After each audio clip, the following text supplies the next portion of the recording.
What you're about to see is the moment the courtroom finally stopped pretending. Sibanda is allowed to read a statement that isn't proven, isn't admitted, and isn't even legally standing on its own feet. But somehow it gets treated like gospel. Watch this first clip carefully. Mnisi objects, not out of drama, but out of pure law, and the reaction he gets? That tells you everything about the state of this courtroom. Let's get into it. Let's start with paragraph number 1. Just before the statement, the court will recall that earlier on the state stood up and said, when there was an objection from Advocate Numalo, the state in reply to that objection said they will be calling Brigadier Kininda, Mohula, and all those people who were involved in the taking of the statement. Now the state says he wants to deal now with the content of paragraph number 1. Now the question is, what is the status of the statement as is now? Before even the state begins to deal with it, because we need to know what is the status of the statement.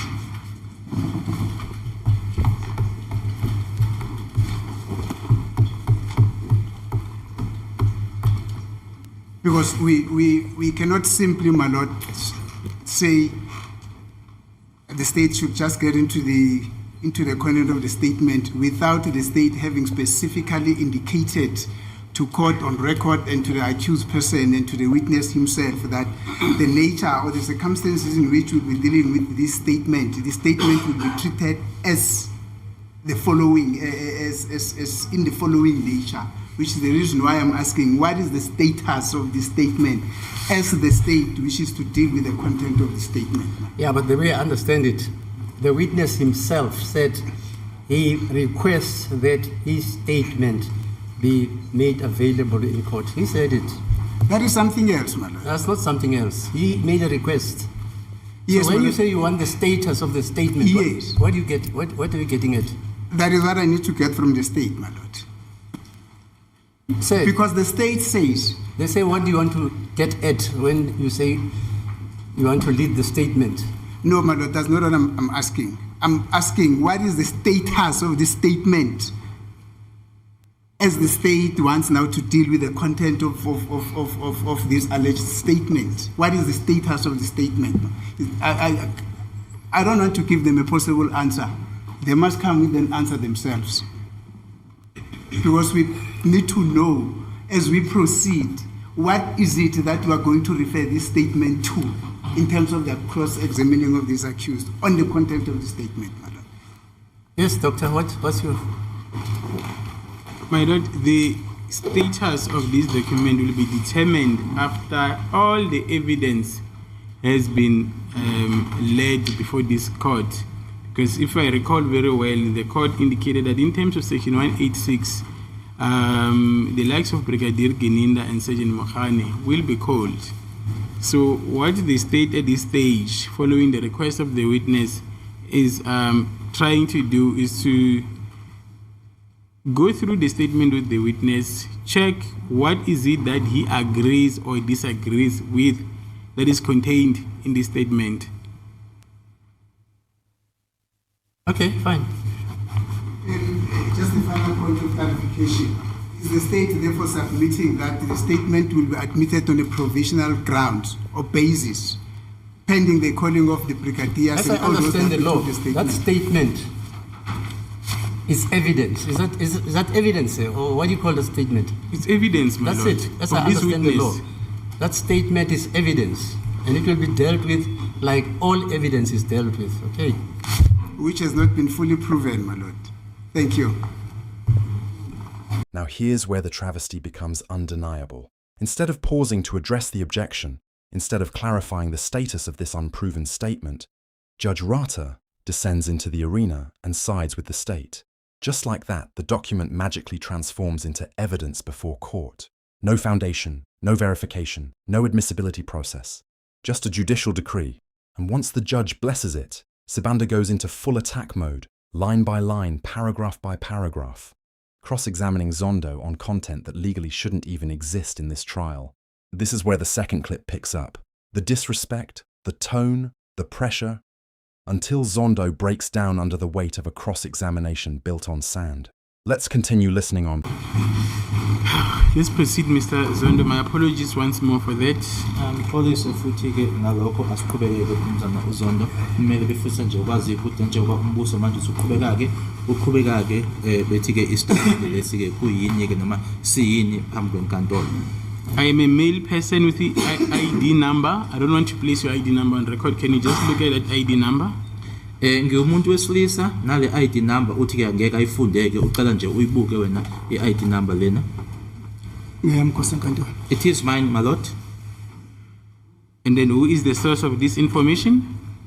Ubani owanikeza ngalokho noma ke owanike angithi uBrigadier Kininda uyena wayebhala so ufuna ukwazi kumshushisa ukuthi ubani owasho lokho ukuthi ngiwumuntu wesilisa ngale ID number kwashiwo ubani lokho.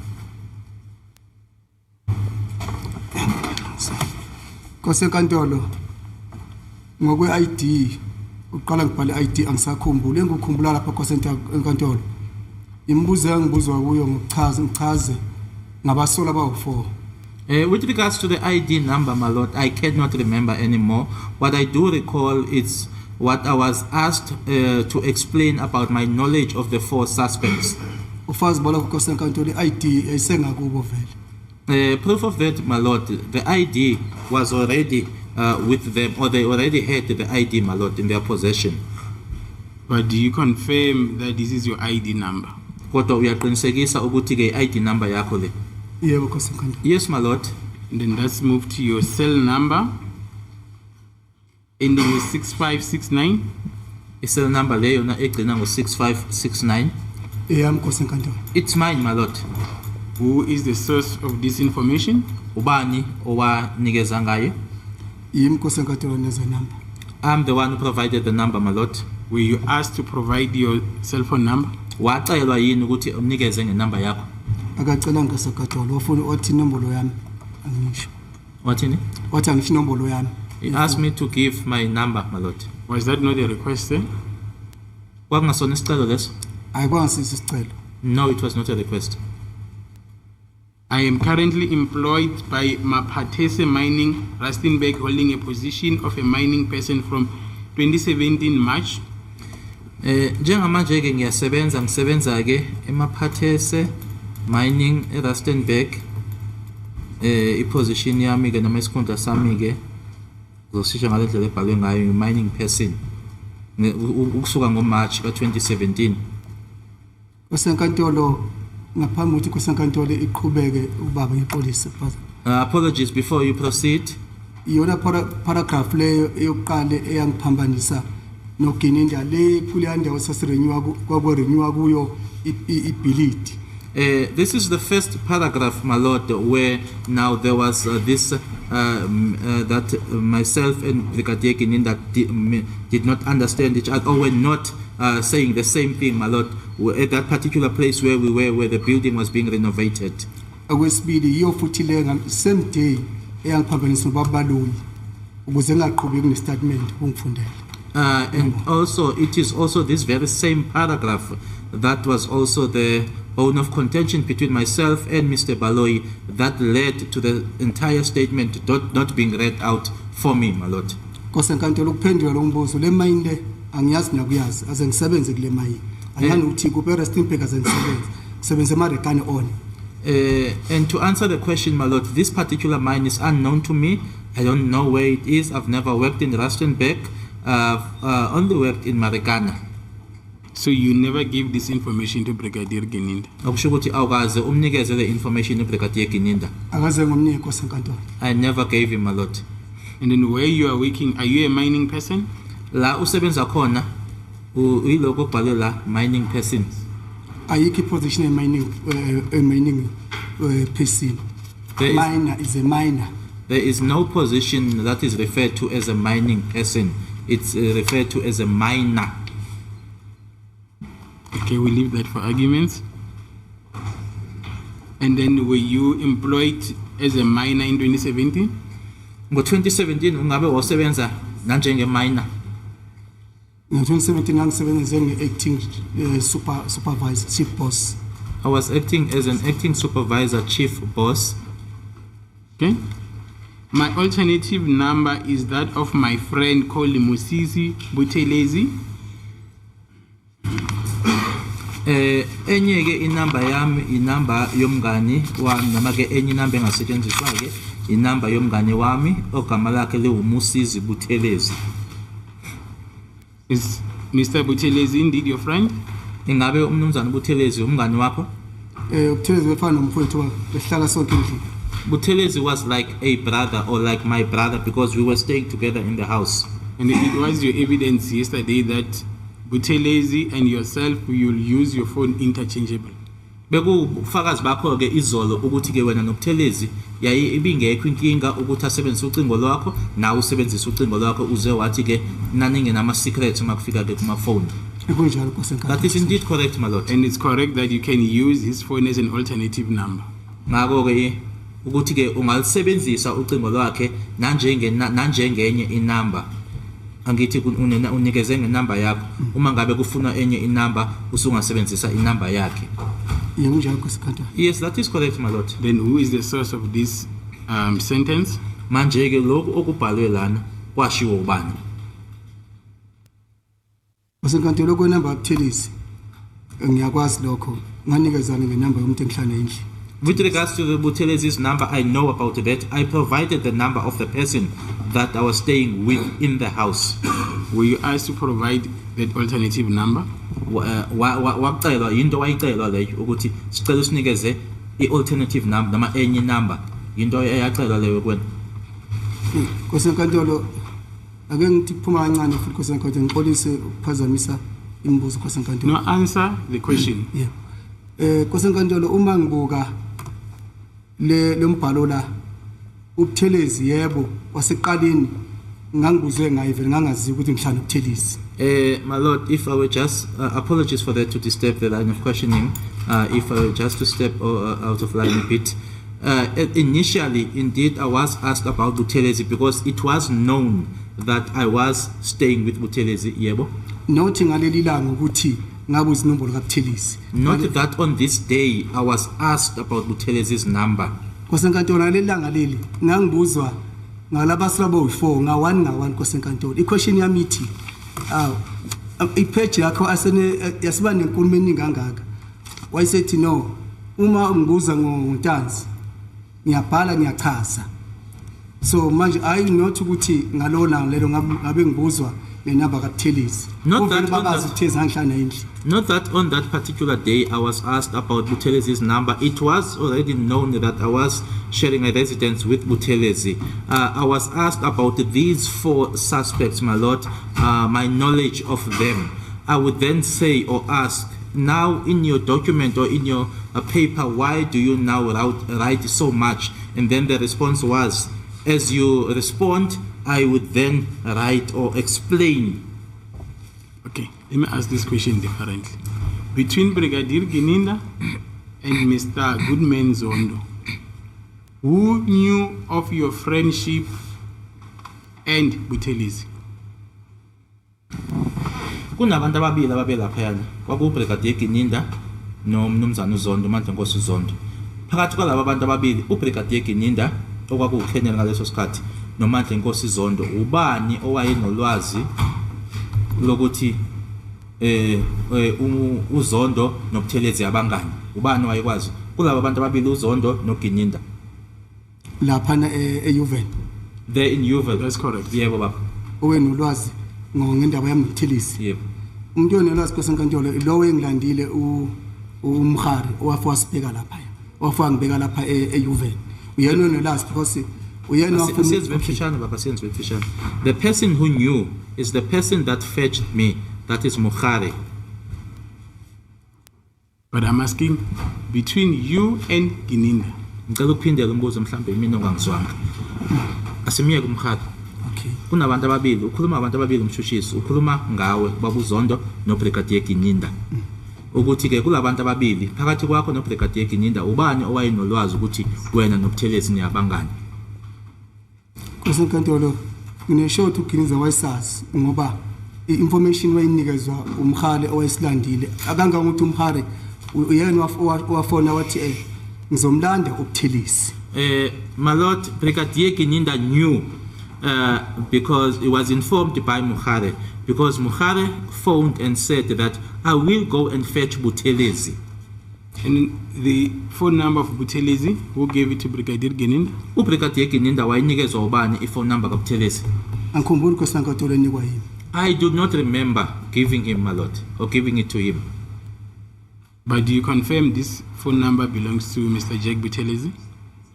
Kodwa ke ngabe uyaqinisekisa yini ukuthi le number lena inumber kaJack Buthelezi? Nkosi enkantolo angisabi nayisho into yakudala. I'm not certain, my Lord, because it's something of that happened long ago.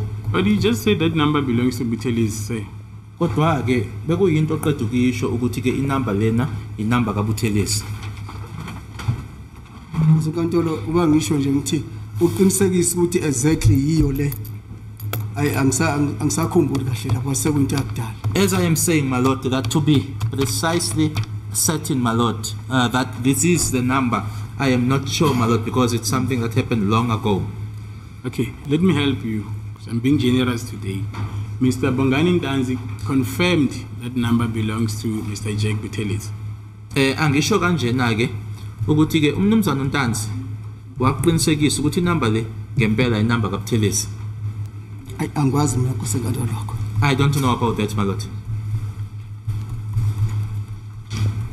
Paragraph 2, I would like to state that I am original from...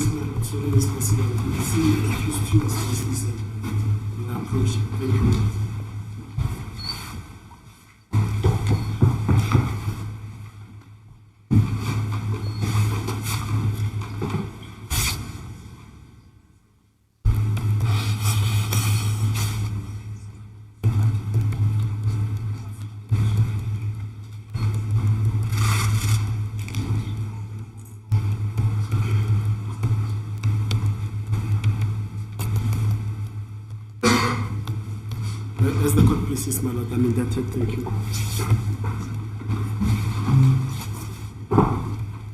Okay, let's do this paragraph 2 before we break for the short adjournment. Paragraph 2, I would like to state that I am originally born from Kwanongoma, KZN. Ngithanda ke ukusho ukuthi ngazalelwa kwaNongoma eKZN. Nkosi enkantolo kunjalo ngazalwa khona. Engicela encane Nkosi enkantolo. It is indeed correct, my Lord, that I was born there, but I don't know, my Lord, whether I would be out of line or not. Nkosi enkantolo anguboni kuliqiniso ukuthi ngaqhubeka naleli phepha okubhalwe la ngezathu ukuthi namanje from the start i-paragraph yokuqala iyiphutha akaze ngisebenze kule mining okukhomba ukusobala kimi engqondweni yami ukuthi konke okuphakathi ngiyakhandelwa akusikho kusuka kimi. My Lord, I do not see it proper, my Lord, that I can proceed or continue with this statement, my Lord, because from the first paragraph, the information there, my Lord, is incorrect, which is then evident that everything else, my Lord, that is contained in here, my Lord, is something that was just made up against me, my Lord. It's not something that comes from me. You requested for your statements, and I'm doing exactly that. If there's something that you do not agree with, like this mine, you will indicate that you do not agree, but not to stop this process now. It's too late. Ongeke ukwenzeke baba ukuthi ke uvimbeke manje lokho esikwenzayo seku late. Wena umuntu ocele ukuthi ke ucela istatement sakho ngenza lokho ke okwenzile sorry ocelile uma ngabe ngokufanayo nala la othi khona leli gama le mine akusilona lironga ukazi usebenze la nanje ngoba sifunda ke uzoshoka ukuthi cha le akusiyona kodwa hayi ukuthi uvimbe ukuthi asingaqhubeki. Nkosi enkantolo ngeke ngasho naphambilini ukuthi ngesikhathi ngibhalwe istatement uGenindi eYuvo cela Nkosi enkantolo ingibhekele nami isayidi lami. I said this before, my Lord, that at the time when the statement was written by Geninda at Yeovil, my Lord, I'm going to request that the court also considers my side as well. Yebo. uGininde akaze nginike i-chance ukuthi ngifunde i-statement. Gininda never gave me time or a chance to read the statement. Wangisayina ngokuphoqeleka. He made me to sign forcefully so. Number 2, ngesikhathi ngibizwa ethi ngibizwa ubabaloyi. Ngaphinde ngamtshela futhi ukuthi akusiyo i-statement sami lesi. And secondly, when he called me saying that Mr. Baloyi wanted to see me or would like to see me, I told him again that this was not my statement. Wathi masisilungise ngoba sifuna umphathi wakhe. He then said, let us rectify it because his superior wanted it. Sabhala umzuzu omncane sethi no asivale siyashaya isikhathi umphathi wakhe abadinga ngaso. It then wrote for a very short time, and then my lord, he finished and said that time was against him. That is now the time his superior wanted him. Mangifika kubabaloyi, the first paragraph namanje kuseyiyo le. Wathi angifundise babaloyi akusisi statement engumbhalo ngawubhala lo. When I got to Mr. Baloyi, the first paragraph that was read out, I then said, Mr. Baloyi, this is not the statement. When the first paragraph was read out, Angiqedanga 5 minutes wathi angihlale ku-waiting room. it was not even 5 minutes, my lord, that I finished there. He then requested me to go and wait to the waiting room. Angiphinde angabonana naye babaloyi until now sesibonana manje lapha ekhona. I never saw Mr. Baloyi again up until now as we now see each other here in court. Ngalezo sizathu lezo angisakuboni mina izathu mhlawumbe singasisi siqhubeke nembhalo ba lembhalo yokusuka yokuqala istatement lo mbhalo la ngakhala ngawo from eqaleni uGininde nakubabaloyi. I do not see, my lord, that we then can proceed with this statement, my lord, based on what is written in the first paragraph, which is what I complained of to Brigadier Gininda. I also complained of to Mr. Baloyi, my lord. No, I'm going to stop you now. Okay. I'm going to stop you now. I'm the one who's asking questions. Your complaint is on record. Even yesterday you had the same complaint. Let's go through the statement. Imina obuza-ke imibuzo isikhalo sakho lokhu okhala ngako ukwirekhodi kukhona manje kuphambi kwenkantolo kurekhodiwe laphayana nayizolo futhi ukushilo lokhu okushoyo manje asiqhubeke-ke. Shuthi mnumzana Nkosi enkantolo ngicela ukuza shuthi mina uma ngifundela into engayazi la Nkosi enkantolo kufanele ngiyemukele anginayi right yokuthi lokho angikwazi ba ngibudala ngaka nje ngikhuluma into eyiphutha. As old as I am, does it then mean now that I do not have a right when I am mentioning something or complaining about something? Should I then accept or allow for something which is incorrect to be read out to me? Nkosi enkantolo ngicela ukuthi nami ngizizwe ngifree. Ngoba ngibudala ngaka nje ngiyoqeda o50. Ngingacindezelwa engathi ngumntwana ngicindezelwe ngento engiyibonayo ukuthi akuyona. Baba ngicela usebenze ngokomthetho sisekelo ngokomsebenzi osenza ngaphansi kwawo. Ngiyacabanga umsebenzi nepolice yakho. Sorry. You are a witness in this case. Ufakazi kuleli cala. Are you not? Awusiyena? Mina ngifakazi ngotanzi ukuthi uyihlala kimi. I am a witness with regards to Ntanzi that you are staying with me. Yeah, but you're a witness. Yebo kodwa ufakazi.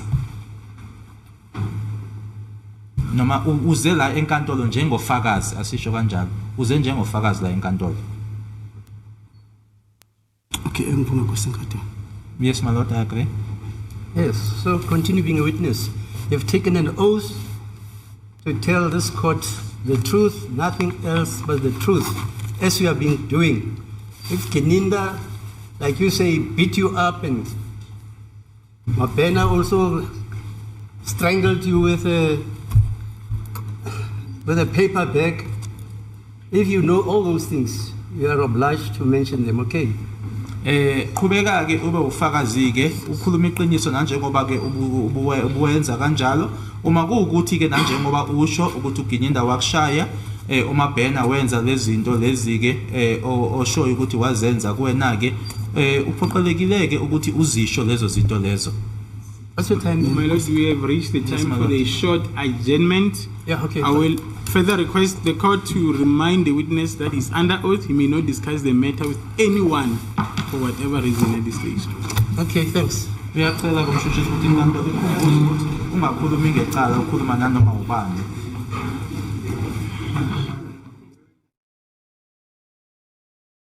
What you just witnessed is not a misunderstanding. It's not a mistake. It's a deliberate collapse of procedure. A courtroom where the rules bend for one side and break for the other. And when an unproven statement becomes evidence, justice isn't just compromised, it's humiliated. If this shook you, don't just watch. Respond. Demand accountability. Because when the bench forgets the law, the public becomes the last line of defense. You've just witnessed what happens when the procedure becomes performance. When the law bends not for justice, but for convenience. Mnisi stood his ground, and the bench shut him down. Sibanda kept pushing, and Zondo broke under the weight of disrespect. This isn't just a courtroom clash, it's a mirror held up to the system itself. If you believe justice should mean something again, don't just watch, act. Share this video, comment your thoughts, subscribe and join the Skybridge Club. Because silence is how injustice survives. We don't flinch, we don't forget, and we will keep showing the truth, frame by frame. Thanks for watching, and I'll catch you on my next upload. I'm Skybridge. Goodbye.